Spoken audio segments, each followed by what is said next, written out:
Hey folks, I'm Daniel. Here's a reading from Numbers 21, verses 4 through 9 from the easy-to-read version. The Israelites left Mount Hor and traveled on the road that goes to the Red Sea. They did this to go around the country of Edom, but the people became impatient. They began complaining against God and Moses. The people said, "Why did you bring us out of Egypt? We'll die here in the desert.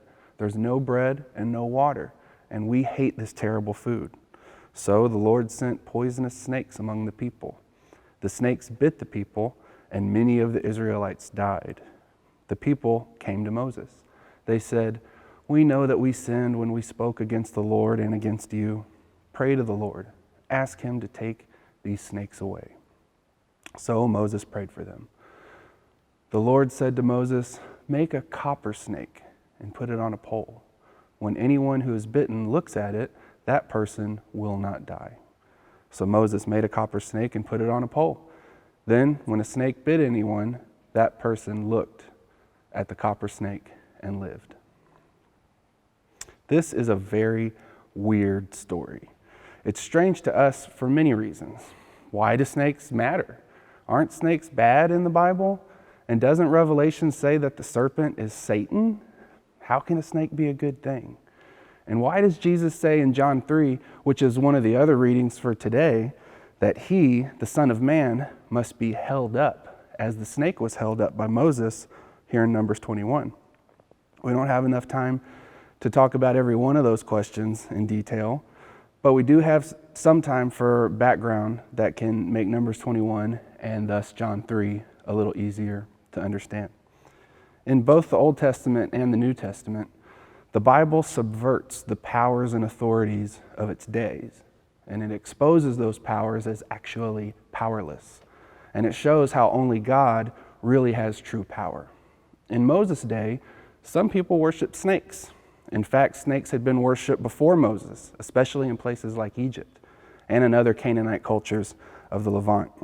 Later in the Bible, in 2 Kings, King Hezekiah destroys objects that people worshipped as idols, including the snakes that Moses made.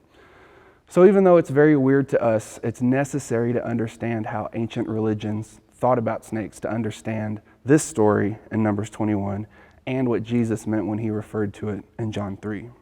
These cultures and religions that surrounded Israel believed that snakes had magic powers and sometimes represented gods. Some snake worship was centered on snakes as a symbol of fertility. Other snake worship revered a healer god or sometimes even a demon who appeared as a snake. But all snake worship was about manipulating spiritual forces for the good outcome of the worshiper. And snakes were everywhere in ancient Israel, so it's no surprise that ancient Israelites also worshiped snakes, as their neighbors did. Numbers 21 is engaging ancient Israel in a very profound way.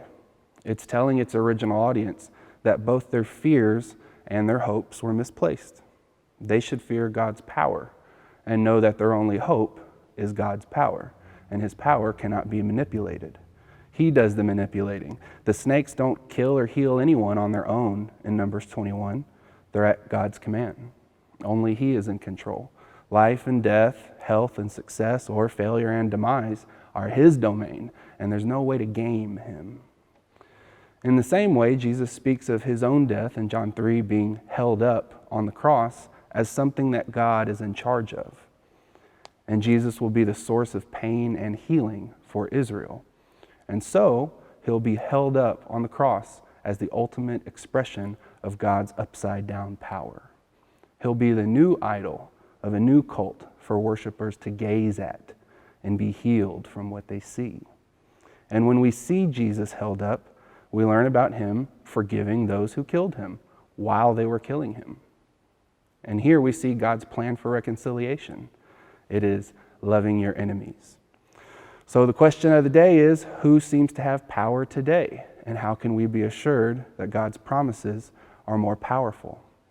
And my prayer for you and for me is that we use the power of forgiveness as Jesus did, which is actually a scary prayer.